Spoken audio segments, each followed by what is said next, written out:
Make sure the house is clean when we get back. That was the note my daughter-in-law left on the Thanksgiving table, right between the mashed potatoes and the cranberry sauce, written in neat, confident handwriting as if it were the most natural thing in the world, and I remember reading it twice, not because I didn't understand the words, but because I needed to be sure I hadn't imagined the tone behind them, the quiet assumption that I would stay behind while they all left, the unspoken agreement that I was no longer part of the family gathering but somehow responsible for maintaining it. And I smiled because after 72 years of life, I had learned that sometimes a smile says more than any argument ever could, especially when no one is paying attention, especially when everyone is too busy laughing around the table, passing dishes, talking about flights and hotel reservations I had never heard about, and I folded the note carefully, pressing the crease with my thumb as if it were something delicate, something worth preserving, and I placed it beside my plate without a word, because I knew better than to ruin a holiday with questions that no one wanted to answer. And across from me, Ashley was describing their trip in that bright, effortless voice of hers, the one that always sounded just a little too rehearsed, listing destinations and plans as if she were reading from a brochure, and Daniel nodded along, adding details here and there, never once looking in my direction, never once asking if I had known, or if I had been invited, and I noticed the way the conversation flowed around me, not through me like I was a piece of furniture they had grown used to, something present but not essential, and for a moment, just a moment, I thought about asking, about interrupting the rhythm of their excitement with a simple question. When were you planning to tell me? But I didn't, because the answer was already sitting in front of me in black ink on white paper, and I had spent too many years understanding what people chose not to say, the silences between their words, the meanings tucked neatly behind polite smiles, and so I picked up my fork, took another bite of turkey that had already gone slightly cold, and really listened to the way Ashley said,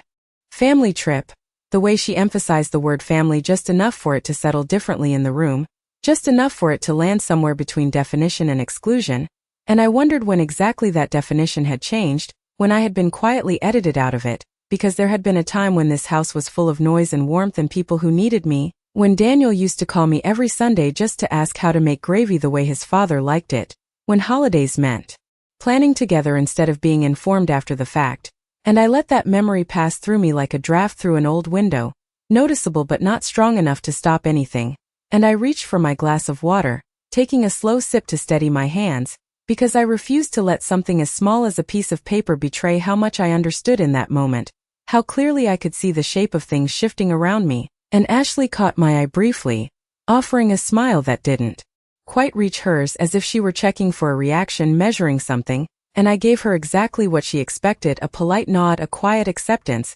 because there is a certain kind of power in not reacting when someone believes you will, a kind of silence that unsettles more than anger ever could, and I could feel it already, that subtle shift, not in them but in me, something settling into place, something that had been waiting for a moment like this. And as the evening went on, as plates were cleared and coats were gathered and plans were finalized right in front of me, I stayed exactly where I was, composed, attentive, almost invisible, and when they finally left, when the door closed behind them and the house fell into that deep, familiar quiet, I picked up the note again, smoothing it out on the table under the soft yellow light, reading it one more time, and this time I didn't smile for them, I smiled for myself, because that was the moment I realized something they hadn't, something they wouldn't understand until much later, that they hadn't just left me behind, they had left everything in my hands, and by the time they came back, nothing in this house or in this family would belong to them the way they thought it did. I did not clean the house that night, not a single surface, not a single dish, because I wanted to see it clearly first,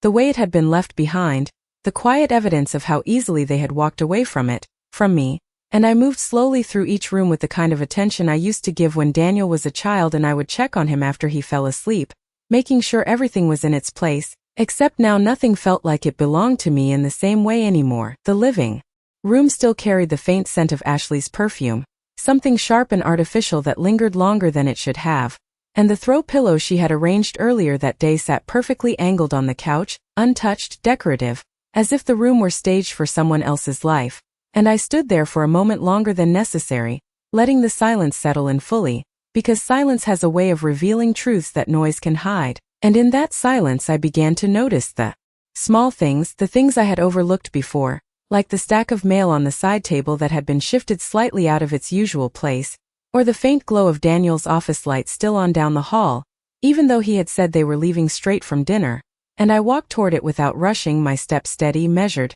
because I was not searching for anything specific, not yet. I was simply paying attention in a way I had not allowed myself to before. And when I pushed the door open, the room greeted me with that familiar scent of paper and dust and something else, something new, and I noticed the desk first, how it had been cleared more than usual, almost too clean, like someone had made an effort to remove what did not belong, and that alone told me enough to keep looking, and I sat down slowly in his chair, resting my hands on the surface of the desk as if I needed to feel it, to ground myself in something solid, and then I opened the top drawer, not out of suspicion but out of instinct, the same instinct that had guided me through decades of managing a household, of knowing when something was off even if no one said it out loud, and inside, neatly stacked, were folders I did not recognize, labeled in a handwriting that was not Daniel's, precise and deliberate, and I pulled one out carefully, not rushing, because I had already learned that rushing only made things harder to see, and when I opened it,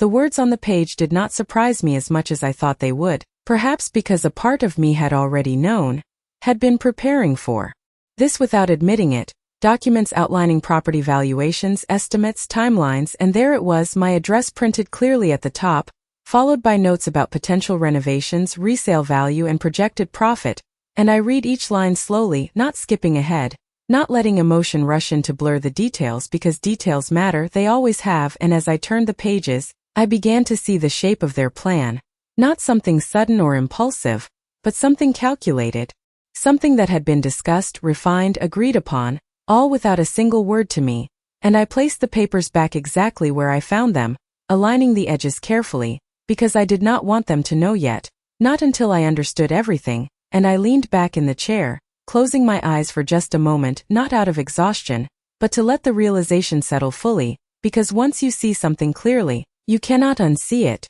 and when I opened my eyes again, the room felt different, not because anything had changed, but because I had, and I stood up, turned off the light, and stepped back into the hallway, carrying with me a quiet certainty, the kind that does not need to be spoken to be real, and as I walked back toward the kitchen, past the table where the note still lay folded beside my plate, I realized that what they had written, what they had asked of me, had never really been about cleaning the house, it had been about positioning, about roles, about where I stood in a life I had helped build, and I picked up the note once more, holding it between my fingers, feeling the texture of the paper, and this time I did not smile, not because I was upset, but because I no longer needed to pretend, because now I understood something they did not, something they had overlooked in their careful planning, that the house they thought they were preparing to take from me was still mine in every way that mattered, and I had no intention of leaving it the way they expected. The next morning, I woke up before the sun had fully risen, the house still wrapped in that quiet gray light that makes everything look softer than it really is, and for a moment I lay there listening, half expecting to hear the usual sounds of movement, the coffee machine starting, footsteps down the hall, the low murmur of voices, but there was nothing, just the steady ticking of the clock on my bedside table, and the distant hum of a passing car, and I realized that this was the first time in a long while that the house felt entirely mine again, not shared, not negotiated, not adjusted around someone else's routines, and I sat up slowly, placing my feet on the floor with the same deliberate care I had used the night before, because I understood now that every small action mattered, every choice carried weight, and I made my way to the kitchen without turning on the lights, letting the early morning brightness guide me, and when I reached the table, the note was still there, exactly where I had left it, a small, quiet reminder of everything that had shifted in just a few hours, and I picked it up again, not to reread it, but to acknowledge it, to mark the moment it represented, before folding it once more and slipping it into the drawer beside the sink, out of sight but not out of mind, because some things are better kept where you can return to them when necessary, and I started the coffee maker, the familiar sound filling the room in a way that felt almost grounding, almost comforting, and as I waited, I found myself looking around differently, noticing not what needed to be cleaned, but what needed to be understood, the way the cabinet doors had been rearranged to suit Ashley's preferences, the labels she had placed on containers in neat, uniform handwriting, the subtle changes that had been introduced over time, each one small enough to seem insignificant on its own, but together forming a pattern that I had ignored for too long. And I opened one of the cabinets, running my fingers lightly over the edges of the shelves, remembering how it used to be, How I had organized everything for convenience, for familiarity, for a rhythm that made sense to me, and I closed it again gently, not out of frustration but out of clarity, because I could see now that this had never been about organization, it had been about control, about slowly redefining the space until it no longer felt like mine. And I poured myself a cup of coffee, holding it with both hands as I leaned against the counter, letting the warmth settle into my palms, and I thought about the documents I had found, about the way my address had been printed so casually, as if it were just another asset, another line item in a plan that had been unfolding without me, and I realized that if I wanted to understand the full extent of it, I needed to look beyond assumptions, beyond feelings, I needed facts, and that thought did not come with panic or anger, it came with a kind of steady resolve that felt unfamiliar but welcome, and after finishing my coffee, I set the cup in the sink without rinsing it, a small departure from habit that felt oddly significant, and I walked back down the hall to Daniel's office, this time with intention, not curiosity, and I sat down at the desk again, opening the drawer with the same careful motion as before, and I took out each folder one by one, placing them neatly on the desk, not disturbing their order, just laying them out where I could see them all at once, and I began to read more closely, not just the headings but the details, the dates, the names, the signatures, and I noticed things I had missed the first time, like the involvement of a real estate consultant, the inclusion of projected timelines that extended several months into the future, and references to discussions that must have taken place more than once, because no one creates a plan like this overnight, and I paused at one page in particular where a note had been added in the margin, a small, almost casual line that read, "Once she agrees or we move forward anyway." And I stared at those words longer than I expected to, not because they surprised me, but because of how easily they had been written, how effortlessly they dismissed the idea of my consent as optional. And I placed the paper back down, aligning it with the others, and I sat there for a moment in the quiet of the room, letting that realization settle, not as a shock but as confirmation, because there is a difference between suspecting something and seeing it clearly in front of you, and once you reach that point, there is no confusion left, only decisions. And I gathered the folders together, returning them to the drawer exactly as I had found them, closing it gently, and as I stood up, I felt something settle into place within me, something calm and firm, like the foundation of a house that has been tested and proven strong. And I turned off the light once more, stepping back into the hallway, knowing that whatever came next would not be dictated by their plans but by mine. That afternoon, I drove to the bank without telling anyone, not because I was hiding something, but because I understood now that silence was the only space where I could think clearly, and the drive itself felt different, the familiar streets lined with bare trees and quiet houses no longer just part of my routine, but part of something I was beginning to see more fully, something I had taken for granted for far too long. And as I parked in the same spot I had used for years, I sat in the car. For a moment before getting out, my hands resting on the steering wheel, not hesitating, just acknowledging that this was the first real step I was taking in a direction I had not planned but was now fully committed to. And when I walked inside, the warmth of the building wrapped around me, the soft murmur of conversations and the steady rhythm of transactions creating a kind of order that felt reassuring, and I approached the counter with the same calm expression I had worn the night before, the same quiet composure that had served me well through years of managing things that no one else noticed, and when the young teller greeted me, I returned her smile politely, giving my name and asking if I could speak with someone about my accounts, not because I was unsure, but because I wanted everything to be precise, to be handled correctly from the very beginning, and after a short wait I was led into a small office where a man in his 40s introduced himself as Mr. Carter, his demeanor professional but kind, the kind of person who listens before speaking, and I appreciated that more than I expected to, and I explained in simple terms that I wanted to review all of my accounts, all of my holdings, everything that was connected to my name, and he nodded, turning his computer screen slightly so I could see, and as he pulled up the information I watched carefully, not just the numbers but the structure, the way everything was organized, the connections between accounts, the access permissions, and I noticed immediately that there were authorizations I did not remember granting, small things at first, secondary access to certain accounts, viewing privileges that extended beyond what I would have considered necessary, and I asked about them, keeping my voice steady, and Mr. Carter explained that these had been set up some time ago, likely for convenience, likely at the request of a family member, and I nodded as if I understood, even though I knew exactly when those changes must have happened,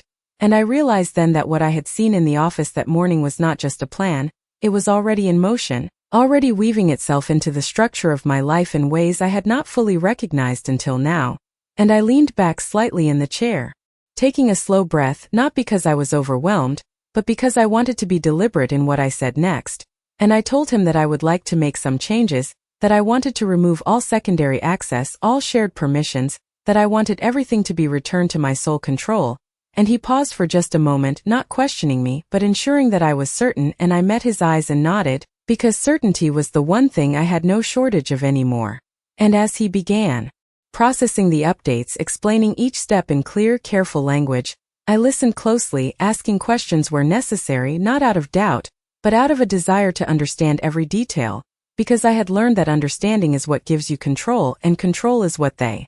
had been quietly taking from me, piece by piece. And when he finished, he printed out confirmation documents, sliding them across the desk for me to review, and I read them thoroughly, not skipping a single line, before signing my name in steady, even strokes. And as I handed the papers back, I felt a shift that was not dramatic, not visible to anyone else but unmistakable to me, like a door closing softly but firmly. And Mr. Carter asked if there was anything else he could assist with, and I considered the question for a moment before responding that there was, that I would also like to discuss updating certain estate documents, not immediately but soon. And he nodded again, making a note, offering to schedule an appointment at my convenience, and I thanked him, standing up and smoothing the front of my coat. And as I walked out of the bank, the air outside felt colder than before, sharper but also clearer, and I took a deep breath, letting it settle into my chest, because I knew now that what they had started quietly I would finish just as quietly but on my terms. And when I got back into my car, I did not rush to start the engine.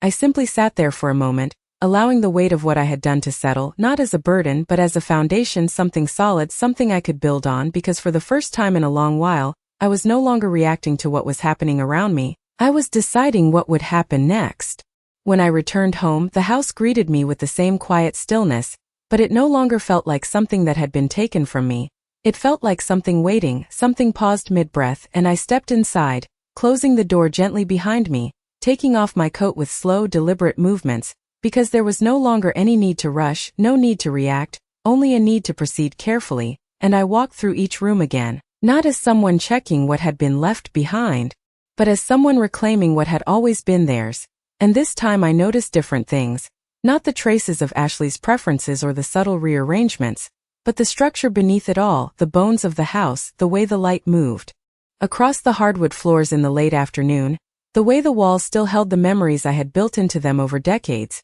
things that could not be replaced or rewritten by a few years of quiet adjustments. And I found myself pausing in the hallway where Daniel used to stand as a boy, waiting for me to tie his shoes before school, his small voice asking questions about things he did not yet understand. And I remembered how I used to answer him patiently, explaining the world in ways that made sense, teaching him how to recognize right from wrong, how to treat people with respect. And I wondered, not with bitterness but with a kind of distant curiosity, at what point those lessons had been set aside, at what point convenience had replaced consideration. And I let the thought pass without holding on to it, because understanding the past was no longer as important as deciding the future. And I continued into the living room, where I sat down slowly on the couch, placing my hands in my lap, allowing myself a moment to simply be still. And in that stillness I began to map out what needed to happen next, not in broad emotional terms, but in specific practical steps, the kind that can be carried out quietly without drawing attention.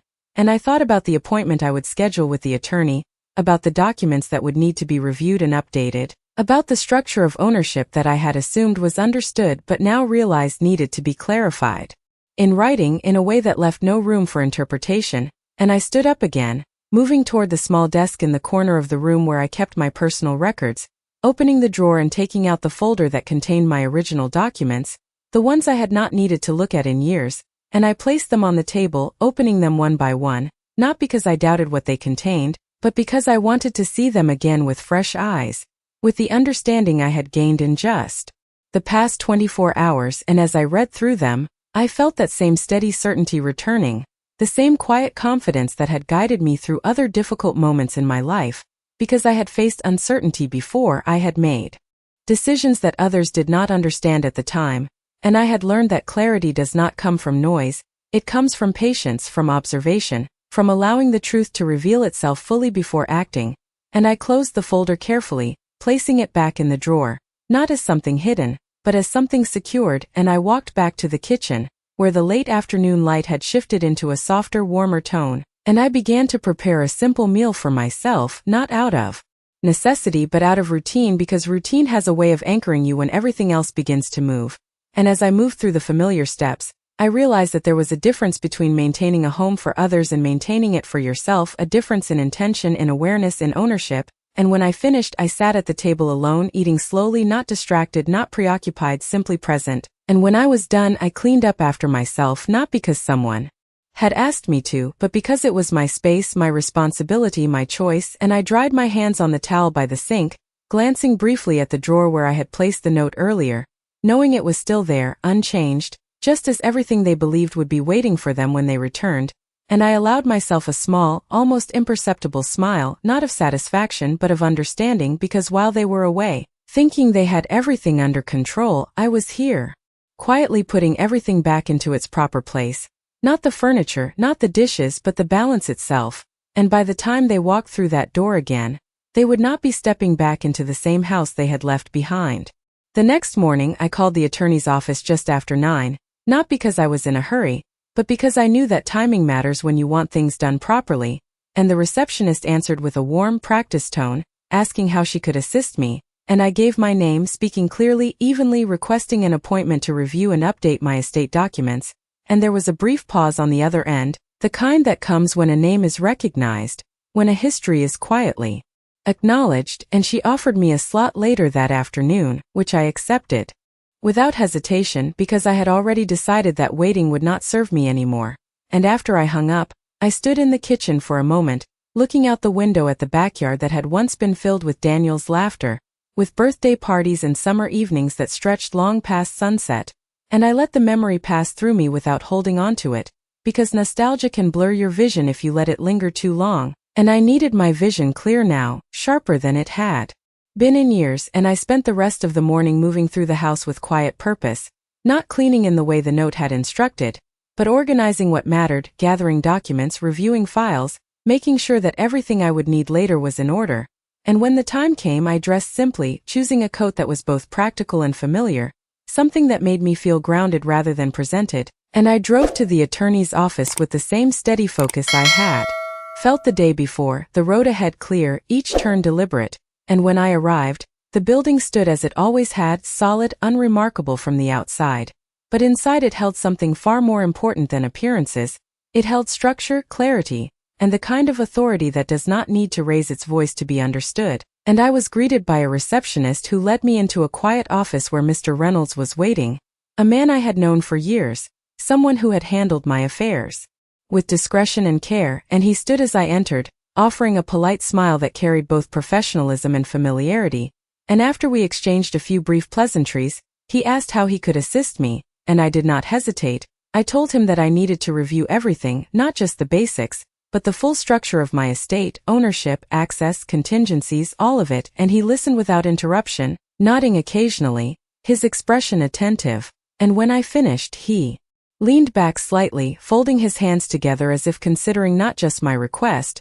but the reason behind it, and then he said that it was a wise decision to review these things periodically, especially when circumstances change, and I met his gaze, understanding that he was offering me a way to proceed without requiring explanation, and I appreciated that more than I could express, and we began going through the documents one by one, each page laid out carefully, each clause explained in clear, precise language, and as we moved through them, I asked questions where necessary, not because I doubted the information, but because I wanted to ensure that every detail aligned with what I now understood to be necessary, and when we reached the section outlining succession and control, I paused, placing my hand lightly on the paper because this was where everything converged, where assumptions became reality if left unchanged, and I told him that I wanted to revise it, not dramatically, not impulsively, but with intention, ensuring that control remained where it belonged, that no one could reinterpret or override what I had built, and he nodded again, making notes, suggesting adjustments that were both practical and effective,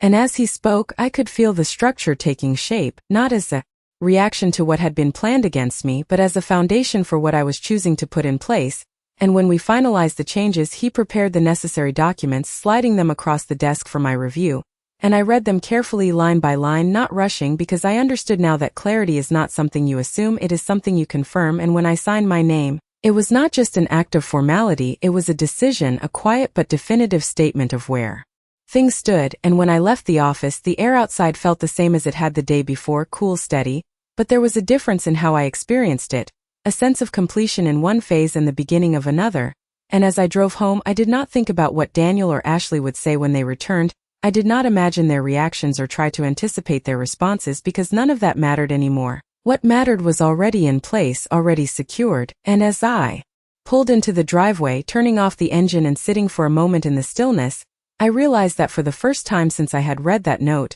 I was no longer responding to their expectations, I was operating entirely outside of them, and that, more than anything else, was what would change everything. When they walked back through that door, the following day unfolded with a kind of quiet rhythm that I had not experienced in years, the kind that does not demand attention but instead settles into the background, steady and dependable, and I moved through it without interruption, not because nothing was happening, but because everything that needed to happen was already in motion, and I found myself returning to small routines that had once felt automatic but now carried a different weight, a different awareness, like watering the plants by the window or folding the laundry with careful, even movements, and each action felt intentional, not as a task assigned or expected, but as a choice I was making for myself. And sometime in the afternoon, I noticed the phone on the counter light up with a message, Daniel's name appearing briefly before the screen dimmed again, and I did not rush to pick it up. I let it sit there for a moment longer than usual, not out of hesitation,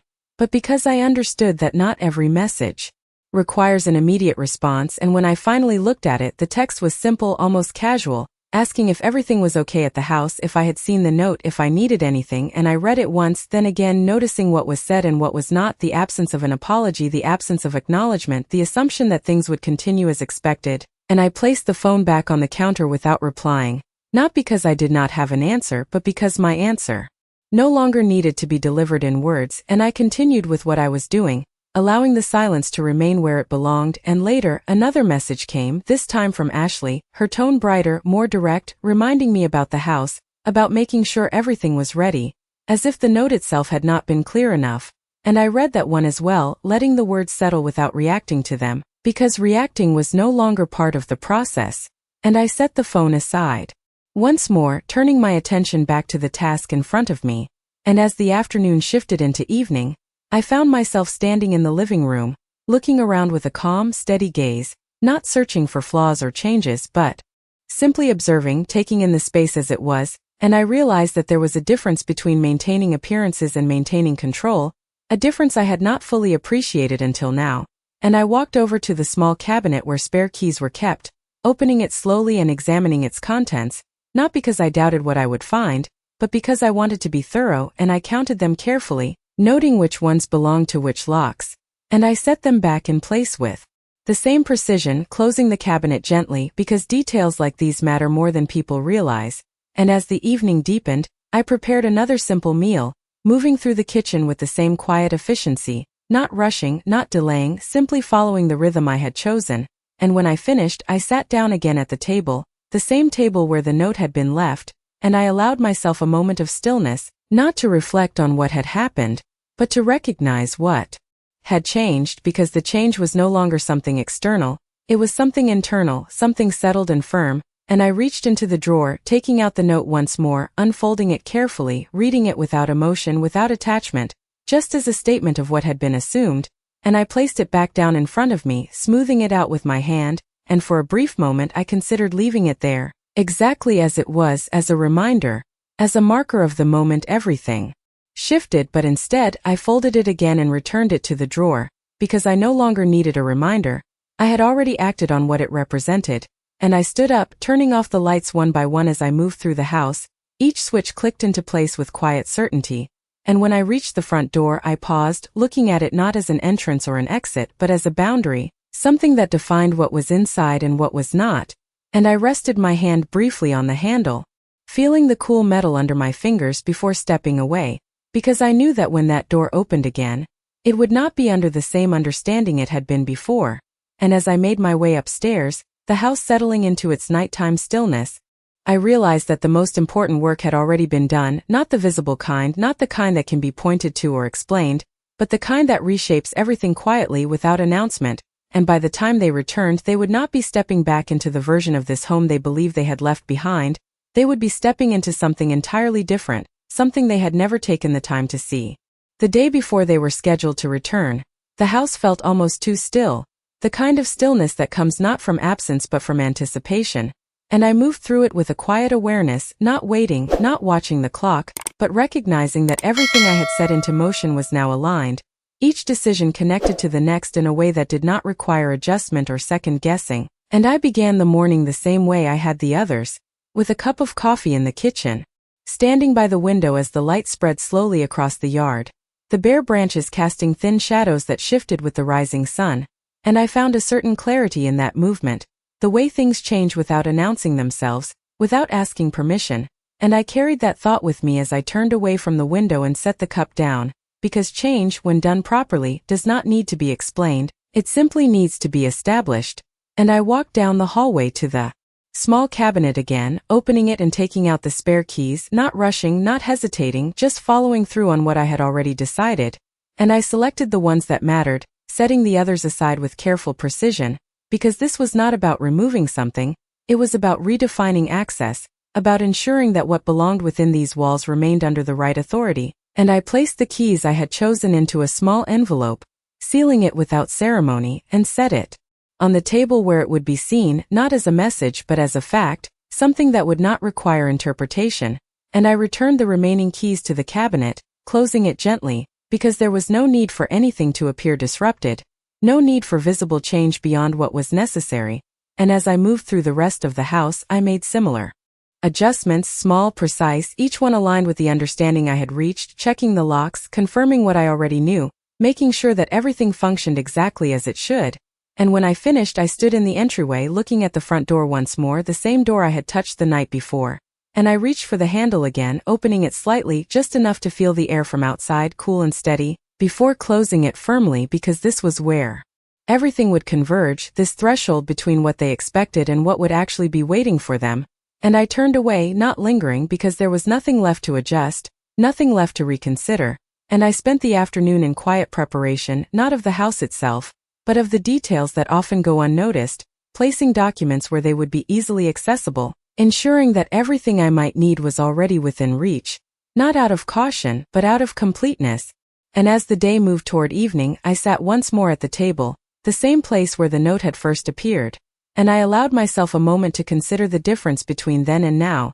not in terms of what had happened, but in terms of what had changed within me, because that was where the true shift had taken place, not in the note, not in the plans they had made, but in the way I had chosen to respond to them, and I reached into the drawer one final time, taking out the folded paper, opening it slowly, reading the words without any trace of emotion, just as a statement of what had been assumed, and I placed it flat on the table, smoothing it out with my hand, before sliding it slightly to the side, making room for the envelope I had prepared, placing them next to each other in a quiet, deliberate arrangement, because sometimes the clearest message is the one that does not need to be spoken, the one that is simply there, waiting to be understood, and I stood up, stepping back to look at the table from a distance, not evaluating, not questioning, just observing, and I knew that this was enough, more than enough, and as I turned off the lights one by one, moving through the house with the same steady rhythm, I felt no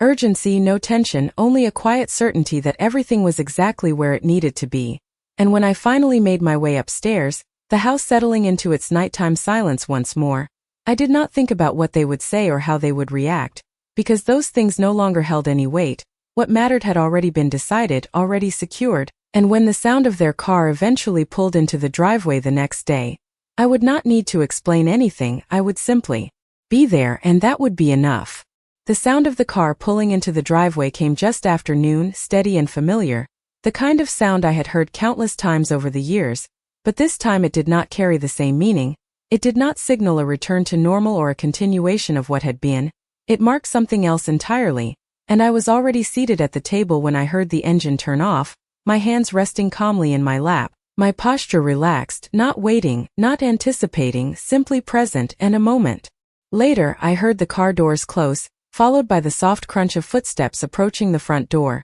voices layered with travel fatigue and casual conversation, and then the handle turned, the door opening with the same familiar motion, and they stepped inside, their presence filling the entryway with movement and sound, suitcases rolling across the floor, coats being adjusted, voices overlapping, and for a brief moment, they did not notice anything different, because at first glance, everything appeared exactly as they had left it, the furniture in place, the air still, the house quiet, and then Ashley's voice shifted slightly, not alarmed but curious as her eyes moved toward the table, and I watched as she took in the arrangement, the note laid flat beside the envelope, both positioned with quiet precision, and she stepped closer, her movement slowing just enough to register that something was not as expected, and Daniel followed, his expression neutral at first, then tightening slightly as he recognized the deliberate placement of things, and I remained where I was, not standing, not speaking, allowing them the space to observe, because observation was the only thing that mattered now,